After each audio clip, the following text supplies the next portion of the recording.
গত পর্ব আমাদের ভ্রমণ শুরু হয়েছিল চেরাপুঞ্জি থেকে। চেরাপুঞ্জি থেকে আমরা বিরিশিরি দেখেছিলাম, অসাধারণ লাগছিল। তারপর সেভেন সিস্টার ফলস। আমাদের আজকের ভ্রমণ শুরু হবে ডাউকির উদ্দেশ্যে। তো চলুন শুরু করা যাক।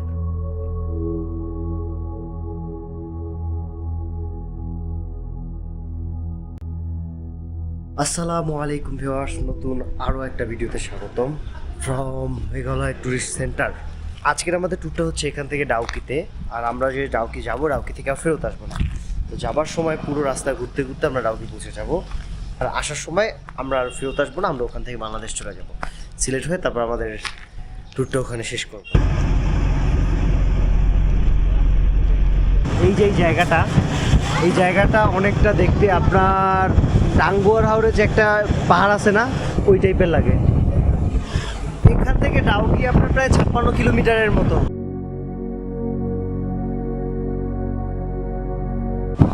শিলং প্রায় 22 কিলোমিটার। ওই দিকে না, ওই যে ওইখানে ফলস আছে একটা।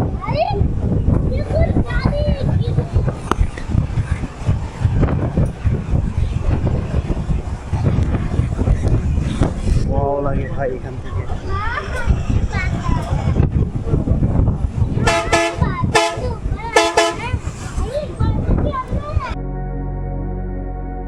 এই অসাধারণ যাত্রা শুরু হলো মেঘালয়ের পাহাড়ের কোলে, যেখানে বাস আমাদের নিয়ে যাচ্ছে এক অজানা রহস্যের দিকে।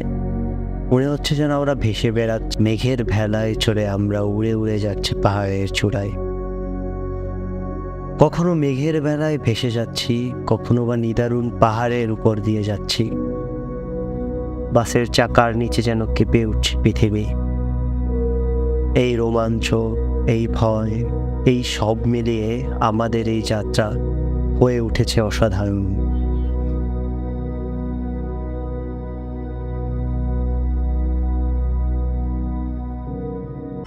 আমরা এখন যে গ্রামে আছি, এই গ্রামের নাম হচ্ছে রাঙ্গাং। কিন্তু মানে এটার উচ্চারণটা এতটা কঠিন ভাই, আমি উচ্চারণটা করতে পারতেছি না। এই যে গ্রামটা, এই গ্রামটা আপনার বছরের 9 মাসই একেবারে অন্ধকার হয়ে থাকে। কেন? কারণ এখানে এত পরিমাণ ক্লাউড থাকে, যার কারণে আপনার আশেপাশে কোনো কিছু দেখা যায় না। কিন্তু আমাদের যে ট্যুর গাইড, সে বললো যে আজকে আমাদের কপাল নাকি ভালো, আমরা নাকি আজকে পরিষ্কার পাইছি। এটাও যে খুব বেশি পরিষ্কার না, সেটা আমরা উপরের ভিউ পয়েন্টে গেলেই বুঝবেন।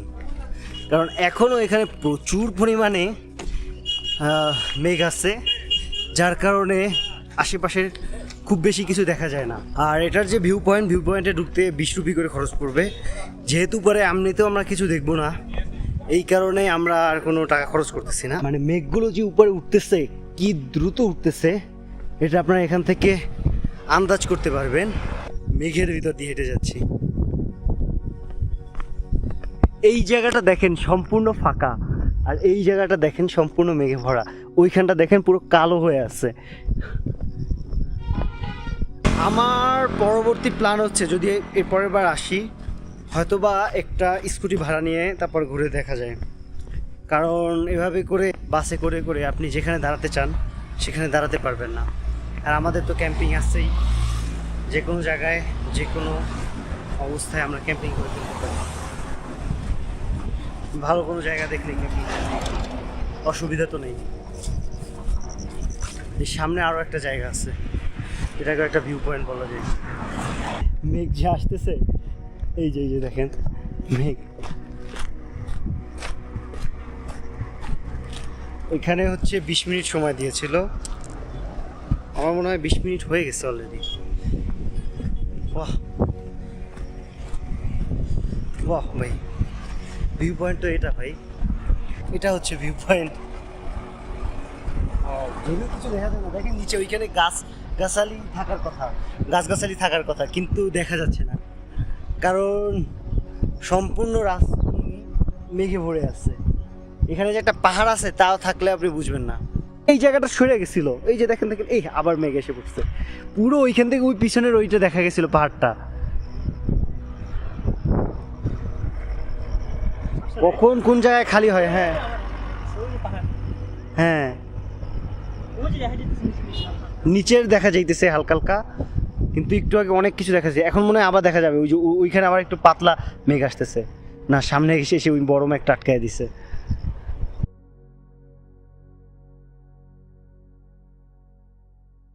ভাই কি ঠান্ডা বাতাস!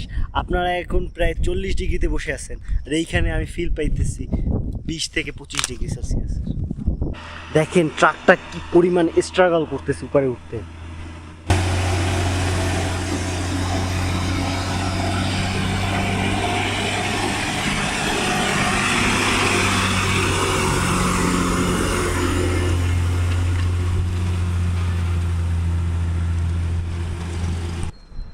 মোড়টা দেখছেন কিভাবে নামছে ওখান থেকে একেবারে?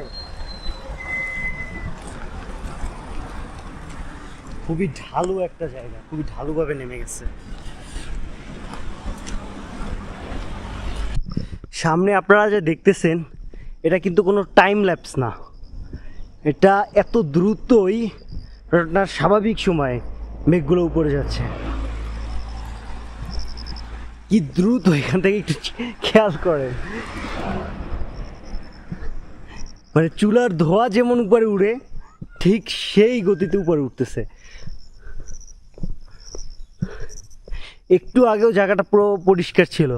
আমার যা মনে হয় এই পাহাড়টা এত বেশি উঁচু যে সবগুলো মেঘ এসে নিচে বাড়ি খায়, উপরে আর যায় না। আর আপনি যে জিনিসটা দেখবেন নিচে কিন্তু সম্পূর্ণ কুয়াশায় ঢাকা, কিন্তু উপরে সূর্যের আলো আছে।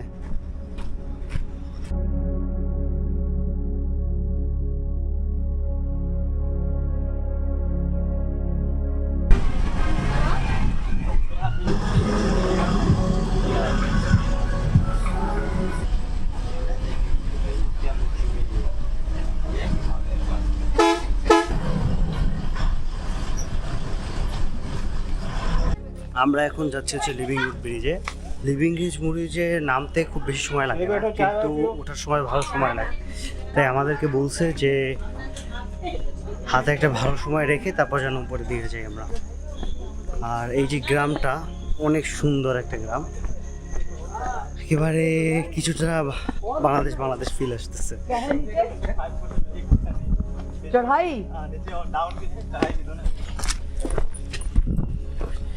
এখান থেকে বলা হয় যে 300 স্টেপ, মানে 300 পা।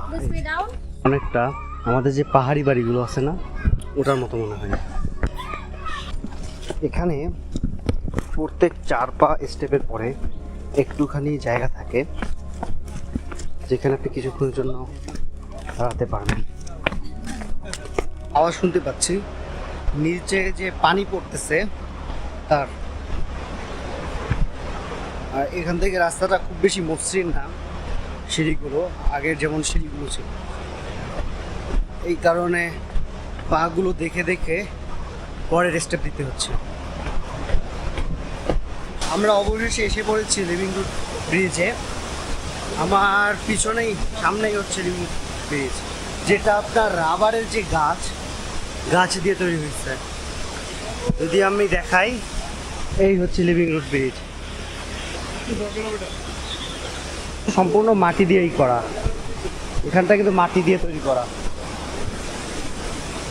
এখানে পানিটা ভাই এত পরিষ্কার, আপনি ওইখানে দেখেন পাথরগুলো দেখা যাইতেছে, আর এত দারুণ লাগতেছে। সাকিব, আমরা এখান থেকে আপনার নিচে যাই, একটু পানিতে হাত বুলিয়ে আসি। দেখেন ভাই, ও ভাই অনেক ঠান্ডা ভাই। এখান দিয়ে পড়লে প্রথমে ওইখানে বাড়ি খাবেন, তারপর ওখান থেকে বাড়ি খাতে খেতে পড়বেন। এই জায়গাটা দেখেন কি দ্রুত পানিগুলো নিচে যাইতেছে। তো মনে হয় এইটা হইতেছে লিভিং রুট ব্রিজের সবচেয়ে দারুণ পয়েন্ট। সবাই ওখানে কি করতেছে আমি জানি না। আর লিভিং রুট ব্রিজে ঢুকতে আপনার খরচ পড়বে হচ্ছে 40 রুপি করে, আর যদি ক্যামেরা দেখে তাহলে আরও 20 রুপি করে চার্জ করবে, কিন্তু আমরা ক্যামেরা দেখাইনি। ভাই এখান থেকে লিভিং রুট ব্রিজটা দেখতে আসলে দারুণ, পুরো পানি মনে হচ্ছে বিষের মতো করে পড়তেছে। দেখেন এখান থেকে আপনার পুরো লিভিং ব্রিজটা ভালো করে দেখেন। আর পানি তো রোদ দেখতেই পাচ্ছেন আপনারা। আর এখানে সব জায়গায় আপনার ময়লার বাকেট রাখা আছে, তাই এদিকে ওদিকে এই যে এরকমের করে ময়লা ফেলবেন না, সবসময় ময়লার বাকেটে ময়লা রাখবেন। এই পানিটা কিন্তু এখান থেকে বাংলাদেশ যাবে, এরপর বাংলাদেশ গিয়ে এটা শান্ত হয়ে যাবে, নদীর সাথে মিলে যাবে। এখান থেকে উপরে আবার যাওয়া শুরু করতে হবে।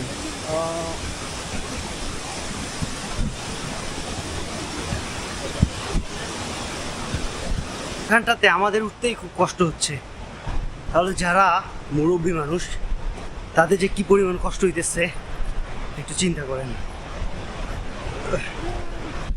আমরা সিঁড়ির ধাপগুলো শেষ করে এখন সমতল থেকে উঠতেছি। আমাদের অবস্থা থেকে বুঝতে পারতেছেন। তো চিন্তা করেন ডাবল ডেকার ব্রিজে যদি যেতাম কি অবস্থা হতো এক একজনের। ওটা এটা চেয়েও কয়েক গুণ বেশি, এবং ওখানে কম মানুষ যায়, যেটা হচ্ছে ভালো বিষয়।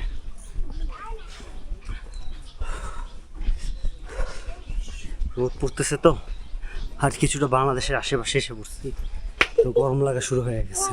এখন অনেক আগে এসে পড়ছিলাম, আর কেউ আসে, খুব বেশি লোক আসে নাই, কিন্তু আমরা বাংলাদেশের পাশাপাশি এসে পড়ছি তো গরমটা ফিল করতে পারতেছি। ভালোই গরম লাগতেছে, এখানে ঘামিয়ে পুরা ভিজে যাইতেছি, যেটার জন্য মেইনলি বাংলাদেশ ছেড়ে ঘুরতে বের হয়েছিলাম, সেইটা আবার পাইতেছি। ভাই এখান থেকে দেখেন পুরো বাংলাদেশ দেখা যাইতেছে।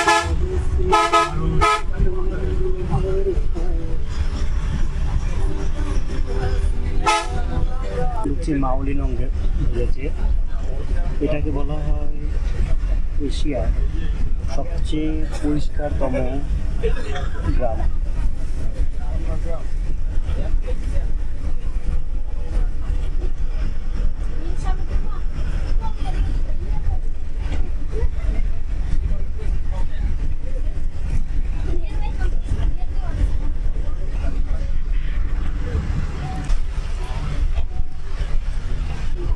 কিন্তু আমার তো মনে হয় কনস্ট্রাকশনের কাজ করে পরিষ্কারতম গ্রামটাকে নোংরাতম বানায় ফেলতেছে।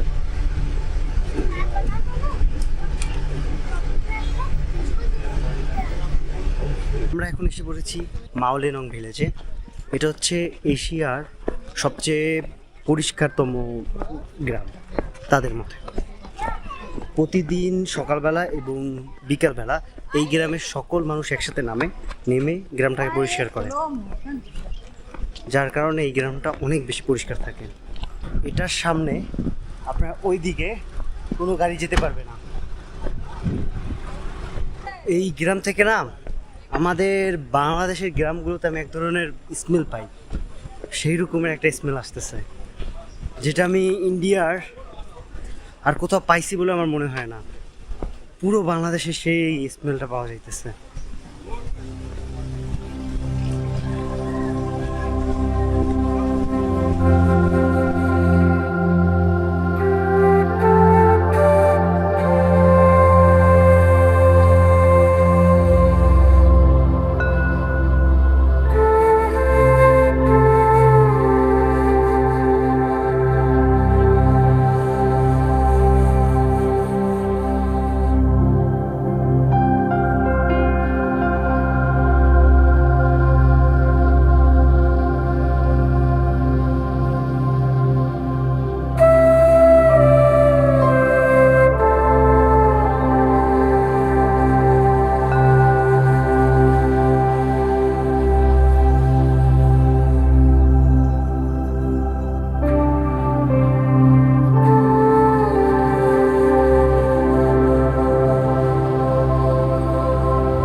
এমনিতে ভাই গ্রামটা অনেক সুন্দর, আপনার রাস্তাগুলো, সব জায়গায় বসার মতো জায়গা আছে, অনেকগুলো সুপারি গাছ আছে, কিছুটা বাংলাদেশ ফিল দিতেছে, ভাল লাগতেছে ভাই।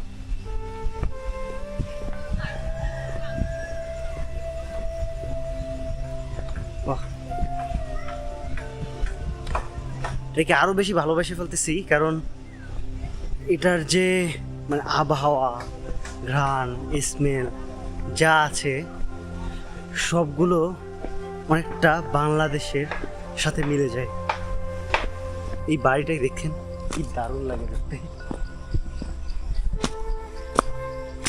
একেবারে ঠান্ডা পরিবেশ। আমার গ্রামের এরকম পরিবেশ খুব ভালো লাগে। সুপারি গাছ আছে আমাদের গ্রামে, বাড়ি তো খুলনার দিকে, খুলনার ওখানেও আপনার প্রচুর পরিমাণ সুপারি গাছ পাওয়া যায়। শুধু আমাদের গ্রামে যেটা মিসিং আছে সেটা হচ্ছে পাথরগুলো। আমাদের গ্রাম গায়ে পাথর পাবেন না, এখানে সেই পাথরগুলো পাবেন প্রচুর পরিমাণে। কিন্তু তাছাড়া এখানে যে নদী আছে, আমরা এখন সেই নদীর ওখানে যাচ্ছি। পিচ্ছিল খেয়ে পড়ে না যাওয়ার ইচ্ছা নাই, পড়ে যাওয়ার ইচ্ছা নেই, সাবধানে।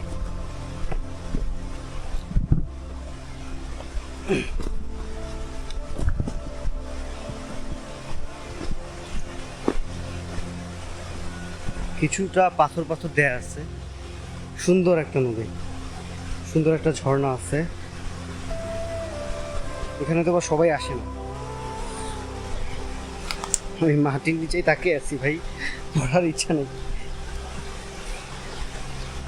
আর এই ভিডিওটা যদি আপনাদের ভালো লাগে প্লিজ চ্যানেলটা সাবস্ক্রাইব করেন, আর ভিডিওটাতে অবশ্যই লাইক দিবেন, কারণ লাইক দিলে অনেক উৎসাহ পাওয়া যায়। প্লাস ইউটিউব মনে করে যে এই ভিডিওটা আরও 10 জনের কাছে পাঠানো উচিত। অনেক সময় লাইক আপনার শেয়ারের কাজ করে, তো যারা কষ্ট করে শেয়ার করতে চান না তারা একটু কষ্ট করে আমার ভিডিওতে লাইক দিয়ে দিবেন। পানিটা দেখেন একেবারে পরিষ্কার, একেবারে পুরো নিচে পা স্বাভাবিক করা যায়। বাজেটটা একটা উঁচু করে নেই এখানে।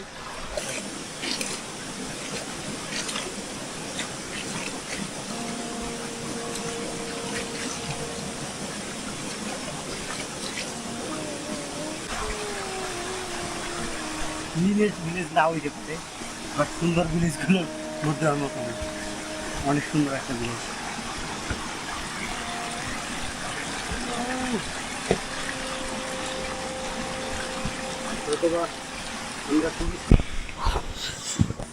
তো ভাই গ্রামটা আসলেই সুন্দর, হয়তোবা পৃথিবীর বা এশিয়ার সবচেয়ে সুন্দর পরিষ্কার গ্রাম কিনা আমি জানি না, কিন্তু আমার দেখা এখন পর্যন্ত সবচেয়ে সুন্দর গ্রামগুলোর ভিতরে একটা।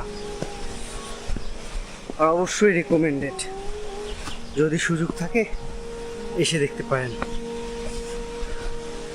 কোনায় কানায় ঝর্ণা আছে,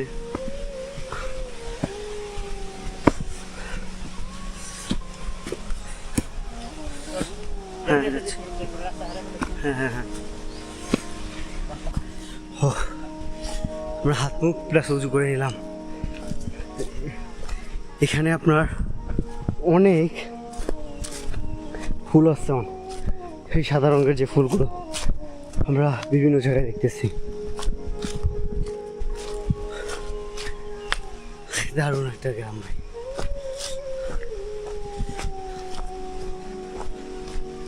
গ্রাম সবসময় সুন্দর, নিরিবিলি থাকে।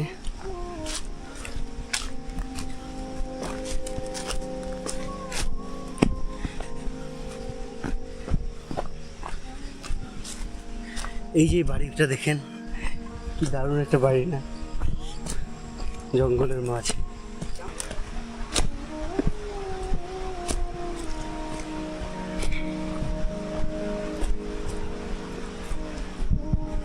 আমরা জানি না আমরা কোথায় এসে করছি, বাট হাঁটতেছি আর কি।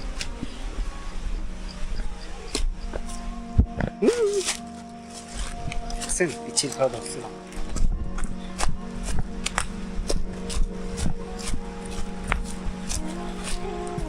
এই গ্রামে পানি ধরে রাখে কিভাবে দেখছেন? সব যে ঝর্ণার পানিগুলো আসে একটা জায়গাতে এসে দাঁড়িয়ে থাকে, আটকে রাখে, পরে কিছুটা বাঁধের মতো যতটুকু বেশি ততটুকু চলে যায়। আর এটাতে দুইটা থাকে, একটা এইটা একটা এইটা, এটা মেবি সম্ভবত ময়লা পানি, আর এটা হচ্ছে আপনার পরিষ্কার পানি।